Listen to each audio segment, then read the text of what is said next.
તિલકવાડા તાલુકાના ભાદરવા દેવ જતા મંદિરના રોડ પર બનાવવામાં આવેલી સંરક્ષણ દિવાલના ચણતરમાં ભ્રષ્ટાચાર સામે આવ્યો છે।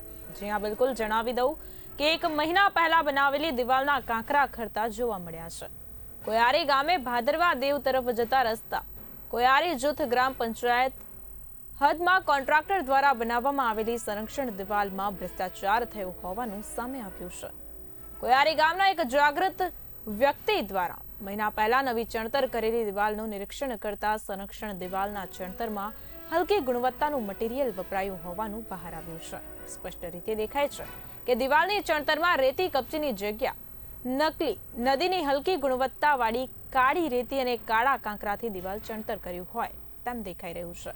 કોન્ટ્રાક્ટર દ્વારા બનાવવામાં આવેલી હલકી ગુણવત્તાની દિવાલને લઈ તિલકવાડા તાલુકા બાંધકામ શાખાના અધિકારીને જાણ કરવા છતાં હજુ સુધી કોઈ પણ પગલાં લેવામાં આવ્યા નથી। નર્મદા જિલ્લાના તિલકવાડા તાલુકામાં ભ્રષ્ટાચાર મોટા પ્રમાણમાં થઈ રહ્યો હોય તેવી લોક ચર્ચાઓએ જોર પકડ્યું છે।